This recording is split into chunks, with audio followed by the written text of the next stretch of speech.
Nikakumpenda unanipenda sana, yani kakuntaka unanitaka Yesu we, na mimi ulinitafuta nikae karibu yako, na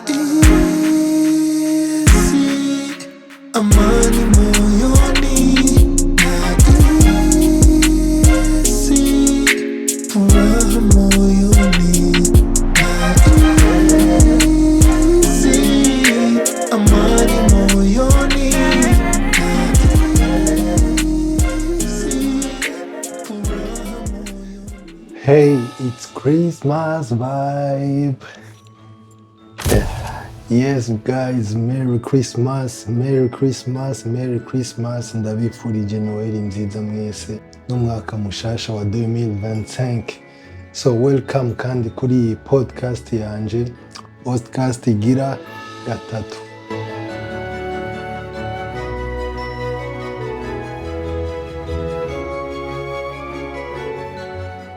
Ndaryohewe kandi kuko turi muri iyi periode imwe mu maperiode nkunda cyane, yantuka igihe isi yose iba iri kwiribuka tukanahimbaza umukiza, umwana yaje ngaho ku isi aratuvukira, arakura, agira impact nini ikomeye cyane ngaho ku isi, aho yaje kugira ngo ahetabisse relation entre umwana na se, aho ndavuga umuntu n'Imana, akahetabissa kandi umukunzi ku wundi, ndavuga ishengero na Yesu. Ndiko ndavuga ishengero y'amatafari n'isima, oya, ndiko ndavuga imishaha yakiriye agakiza. Izo mwemu rero zose iyo zigiye hamwe nizo zica ziforma, ziza zikagira ishengero ariyo umukunzi wa Yesu. Ku isi yose rero iyi periode iba rimwe, aho nyine n'amareta n'ibihugu bitandukanye nyine baza bakemerera abantu ko bashobora guselebra umukiza wabo, bakemerera ko biba ku mugaragaro mu mamedia hehe. Antoka ni ibintu biba bikomeye cyane. Uravye ingene ibi bihugu nyine biba biko byiruka nyine bihiganwa mu iterambere, ariko ukaca ubona bafashe iyi periode bakayishiramo konje kandi apana gusa umunsi umwe, ahubwo ikaba iminsi 2 canke irenga. Antuka ibyo bintu bishobokera Yesu gusa, bishobokera Yesu gusa. Iyo yari entre parenthèse. Ariko mu bihugu by'iwacu nyene urumva ko iyo ari umuntu yamariye igihugu, akamarira ikintu kizima igihugu, iyo biroroshe ko hashingwaho umunsi wo kugira ngo twibuke uwo muntu, kuko aba afise ikintu yamariye igihugu. Ariko sindigera ndumva ngo uyu munsi ni umunsi wo kwibuka kanaka. Kiretse nyine ari nk'ibintu evenement nyine ihuriza ko ku bantu benshi, canke ikintu kivuga ku bantu benshi, canke ikintu gikomeye kigeze kuba, biba bigoye kugira ngo bashireho umunsi. Ariko rero kumva rero ko bashizeho iyi periode ducelebra umukiza w'iwacu, bakaba ariyo bemera ko Yesu avuga ku mugaragaro. Antuka ni bon, c'est bon. Ariko ikibazo rero nuko rero bica duheruka akivuka, ntidusubira kandi kumva, duzosubira kandi kumva yongeye kandi kuvuka. Umwana ntiyakuze, ntiyabambwe, urumva. Ariko ibyo bintu nyine c'est pas grave, nyine turabishima, kuko plus iminsi ibihe biguma byegera imbere, plus tuguma tuzi ko ibintu ari ibintu byinshi bivugwa muri Bible, byavuzwe muri Bible bizoshika, kuko ibindi byarashitse. Rero n'ibyo umuntu arabishima ko hakiriho umunsi isi yemera, amareta agashigikira abakristo ku guhimbaza umunsi wabo, umunsi wo guhimbaza umukiza wabo. Urumva aba ari ikintu ciza, ni ikintu cyo gushima Antuka Imana. Rero guys, nizere yuko muriko muragira ibihe byiza, nizere ko muriko muragira ibihe byiza, kuko na jewe ndiko ndagira ibihe byiza.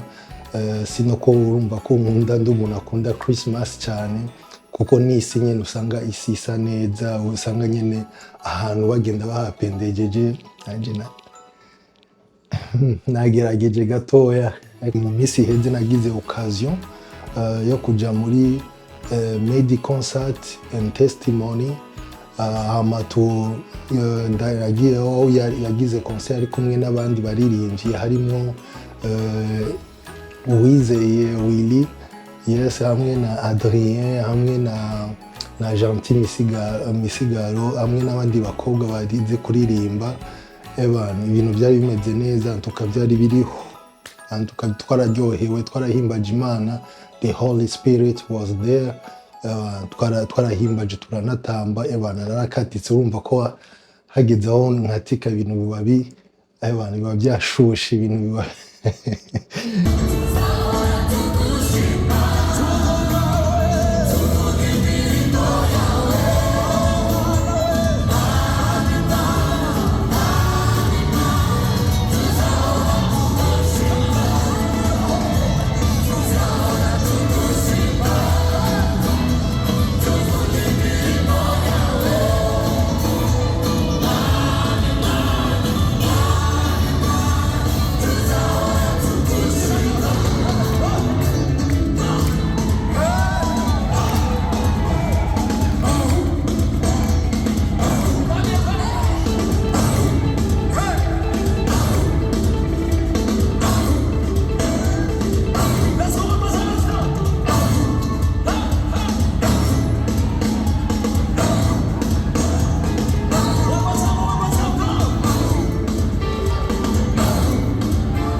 ibintu biba bimeze neza cyane. So hama nyene ahejeje kuririmba imwe mu ndirimbo ziwe zo guhimbaza Imana yashitse mu gihe acaratanga témoignage yiwe umuma nari ndindiranye igishika kuko nashaka kandi numve ingene uyu Yesu atangaje, ingene uyu Yesu ari capable yo gukura umuntu mu mwijima akamuzana mu muco akamugira urumuri kugira ngo ashobore naho kumurikira abandi. Hama nyene aratangura aravuga ingene yakiri muto, ingene yagize amahirwe aramenyekana cyane ku buryo bwihuse, atangura gukorera amahera menshi, araba umustar, hama agija no mu marelation. Ariko ico gihe cyose yaguma yumva yuko afise vide mu mutima, nubwo yari afise abagenzi bamukunda bamushigikira, akaronka abafana benshi. Urabona ngene kuri stage umuntu aba yaronse abantu ibaze bijya bintu byose, ariko muri we yumvaga ko afise vide mu mutima, yumvaga ko atari ikintu kitameze neza, marge yuko bamukomera amashi, yuko abantu ariko we yumva gusa ko atameze neza. So ariko icyo nkundira Imana nuko yoyo iguma idodora.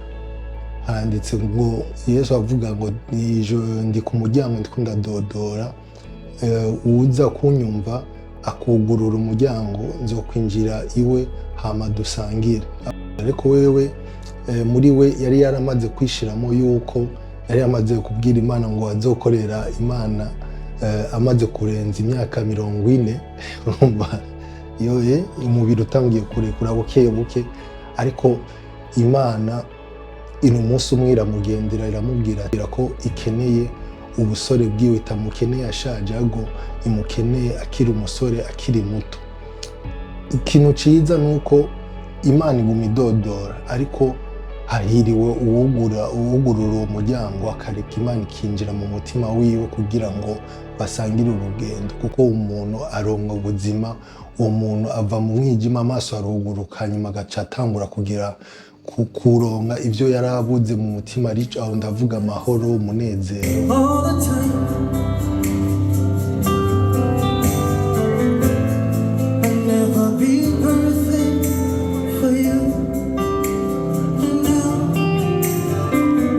Believe and pray until I can.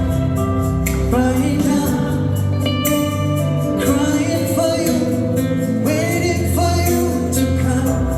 Set me free. Be with me, walk with me every day. I'm pushing hard and hard. It's now working. Hear me one more time, Holy Spirit.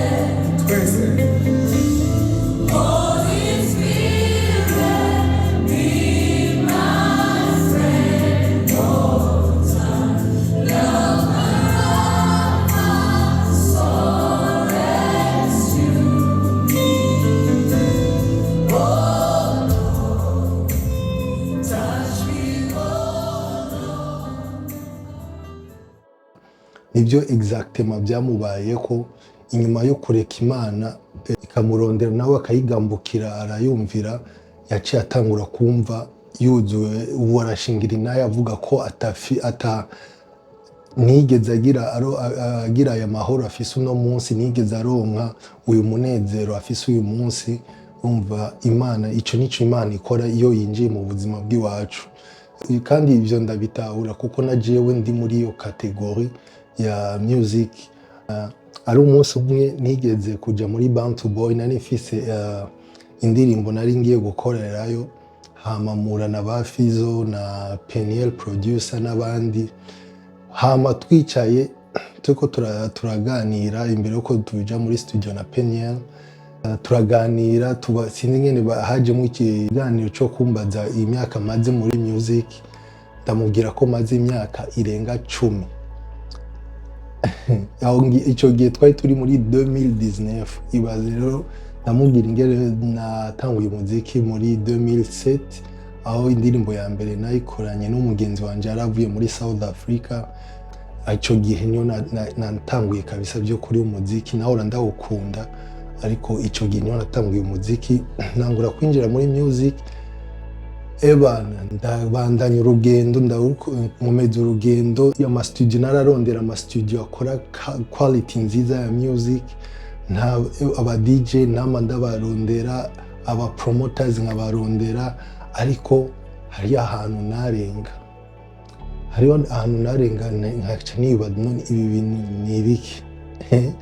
Ariko inyuma narakunda kumva ijambo ry'Imana ku munsi naguma numviriza inyigisho, nkasoma Bible, nkumviriza ama louange, ama adoration, en tout cas gushikaho ubuzima butangura guhinduka. Umunsi umwe rero Imana irambwira yuko si ukubera ko utazi kuririmba, urabizi kuririmba, ariko ni jewe nashaka yuko urenga aho hantu. And then I was like, wow. Iki gihe cyose rero na fightinga, narondera kuje nkagira gute nkiruka. Kumbe iyo periode yose nimba ari ahantu nigeze mpersa mushike nkaho media yashitse ngera aho hantu kure, nuko Imana itashaka yuko ngera aho hantu. Imana irambwira ko inkeneye muri royaume yayo, inkeneye yuko nkora ibintu byo mu bwami bw'Imana. Kuri jewe ariko byari ibintu, kuri jewe yari nka revelation ikomeye cyane mu buzima bw'iwanje, kuko hajya biragoye kugenda ukora ikintu utazi ibyo kuri Imana igushakiramwo, cyangwa utazi ikibanza ciwawe. Ariko kuva uwo munsi niyo naciye ntahura ahantu ngomba kuba, ahantu ngomba guhagarara, n'ubuzima ngomba kubamo, kuko nicyo kintu ico Imana ikwifuriza, aho Imana igushakira, umenye ngo niwo mugambi wawe uri parfait, umenye ngo ubwo buzima nibwo ubuzima ubundi uba waremeweho, kubera ugiye iruhande y'ubwo buzima akuronka ibintu bikaza bikakuzuza muri wewe, ariko ubironka ariko ukagenda uba vide, nk'uko umengo uriko uraronka ibintu ariko uritakaza, wowe uriko uratakaza umushahawi wawe. Kuko who knows, peut-être jewe iyo ndonka ayo mahirwe nkashika kure, ariko uzogenda ngaca ngenda kure bana, ngaja kure y'Imana. Kandi ugasanga ico gihe iyo nja kure y'Imana ntari kuba ndiko nditakaza jewe, ntari kuba ndiko ndatakaza umushaha w'iwanje, ariko Imana yaranse ko ngera ari ahantu, ngera aho hantu kure kugira ngo kubera inkunda cyane, kuko hariya igihe Imana tuyigoboza tuguma tuyisaba ikintu, dusaba ibintu ngo bigire, hari igihe Imana itareka yuko tugera ku bintu, apana kubera ngo itwanga, ariko kubera hari ibintu bibi kwiraturinda, ibidashaka yuko bidushikira, hama dupfe, tubipfiremo canke tubikomerekeremo, canke usange dutakaje n'ubuzima bw'iwacu.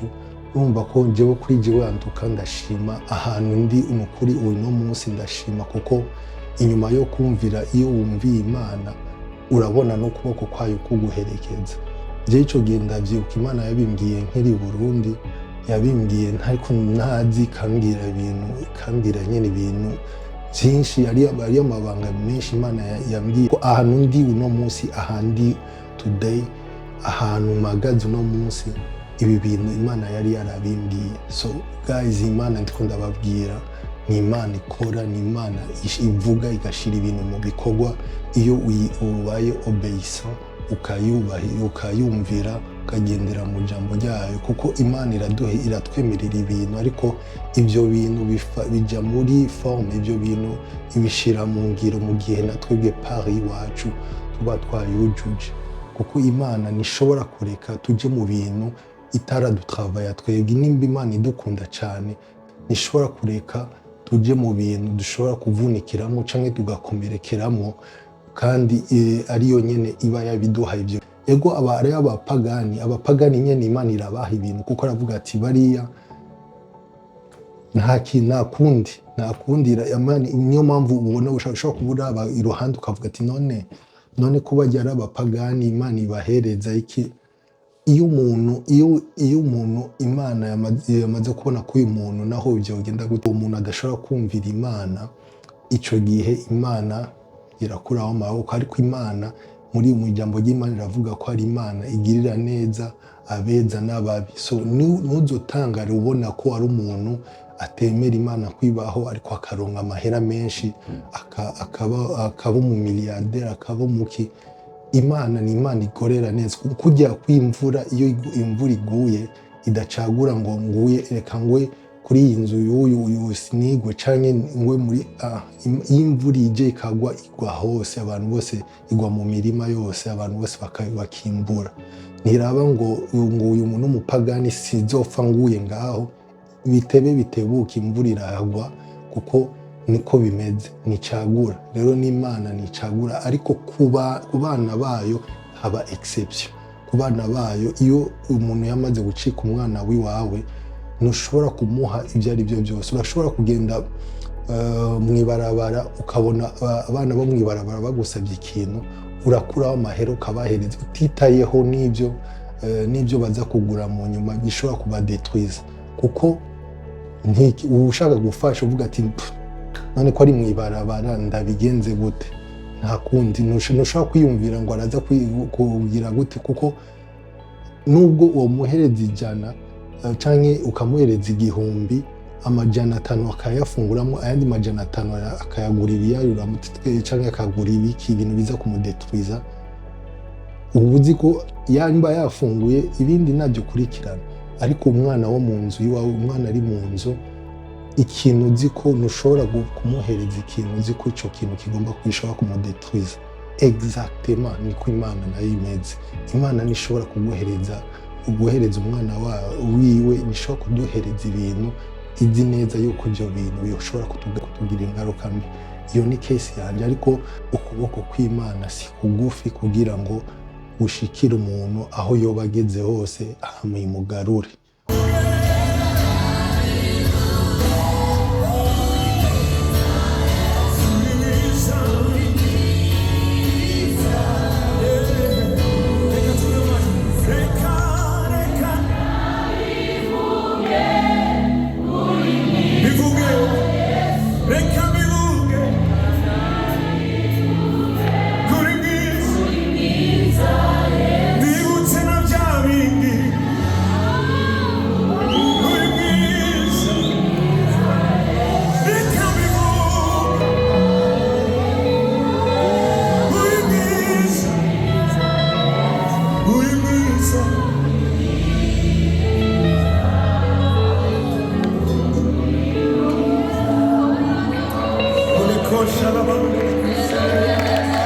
Wiza Yesu he, yego wiza kati, wiza Yesu he. Oh, uko wasanze, uko niko wakunze, urumvaniza, wiza.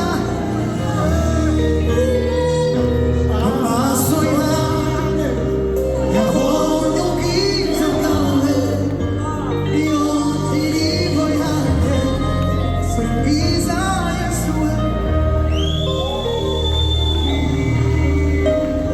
Hallelujah.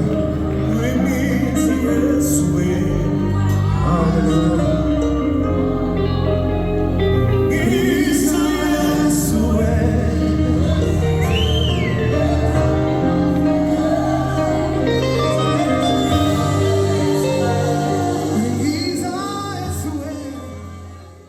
So urumva ko yabashije kumurondera gushikaho wenyine yemeye arugurura umuryango, yugurura umutima, areka Imana irinjira muri we, batangura gufata kugirana urugendo n'Imana.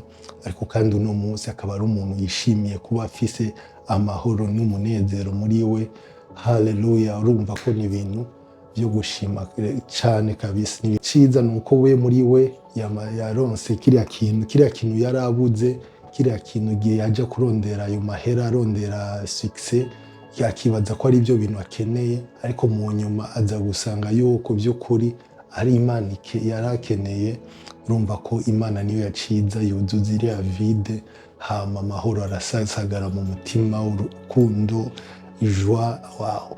Ibyo nibyo umuntu wese yahuye na Kristo ahura nabyo. Ibyo bintu byose nibyo umuntu yahuye n'Imana ahura nabyo. So guys, reka tubandanye Christmas. Bye. Uno munsi ndaryohewe kubera ni iperiode kabisa y'abantu.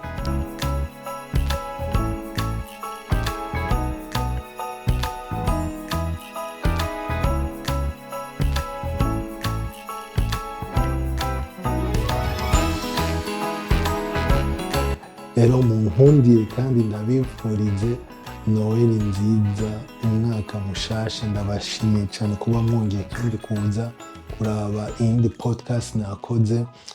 Ndabakunda cyane, reka garukirize ngaha. Ariko kandi imbere ko ndabasezera, munkundire ndabasengere, munkundire ndabahezagire mu izina rya Yesu. Mana, uwohezagire umuntu wese ariko araraba ino video, umuhezagire Data. Wowe ni wo muzi mu mutima wiwe, uzi ubuzima bwiwe.